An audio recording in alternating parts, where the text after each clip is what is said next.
Hello बच्चों, let us see the question. So question assertion reason type का है, जहाँ पे हमको दो स्टेटमेंट्स दिए गए हैं और उसके लिए 5 ऑप्शंस दिए गए हैं और पांचों में से कोई एक ऑप्शन को चूज करना है स्टेटमेंट्स के रिगार्डिंग।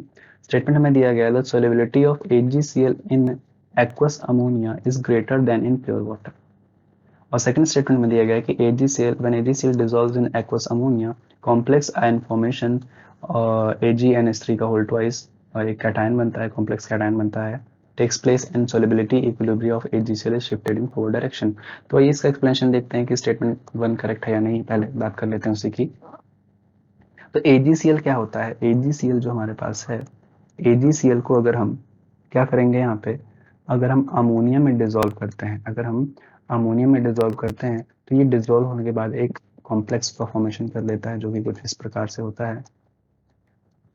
एक कॉम्प्लेक्स आयन का फॉर्मेशन कर लेता है, जिस वजह से क्या होता है, अगर हम यहाँ पे करें कि AgCl जो है उसको हम वाटर में डिजोल्व करें, तो यहाँ पे ऐसा कोई कॉम्प्लेक्स फॉर्मेशन नहीं होता है, नो कॉम्प्लेक्स फॉर्मेशन। ठीक है, तो यानी कि जिस वजह से यहाँ पे क्या होता है, जिस वजह से यहाँ पे क्या हो रहा है कि इस कॉम्प्लेक्स आयन की फॉर्मेशन की वजह से यहाँ पे क्या होता है, it dissolves more in ammonia than in pure water. ठीक है, ये बात हो जाती है। अब इसका वही एक्सप्लेनेशन भी सेम ही है, जो यानी कि स्टेटमेंट तो हमारा करेक्ट हो जाएगा। अब स्टेटमेंट 2 की बात करते हैं, तो स्टेटमेंट 2 एग्जैक्टली इसका जो है एक्सप्लेनेशन ही लिखा, जो भी मैंने डिस्कस किया कि जब AgCl को हम अमोनिया में डिसॉल्व करते हैं, तो यहाँ पे क्या होता है, एक कॉम्प्लेक्स आयन का फॉर्मेशन हो जाता है, जिससे कि क्या होगा, कॉम्प्लेक्स आयन का फॉर्मेशन होगा तो इसका प्रेसिपिटेट बनने लगेगा। जैसे यहाँ पे क्या होगा, फिर से मैं एक बार बताता हूँ कि AgCl जब अमोनिया के साथ रिएक्ट करेगा, तो यहाँ पे ये कॉम्प्लेक्स आयन फॉर्मेशन होगा और ये कॉम्प्लेक्स आयन क्या होगा, प्रेसिपिटेट होने लगेगा।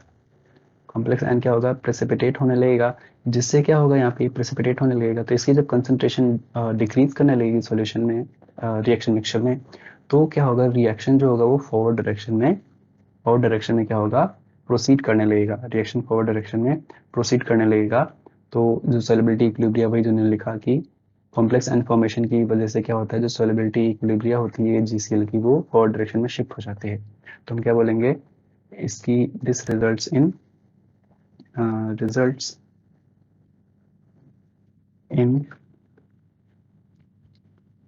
shifting of the reaction in the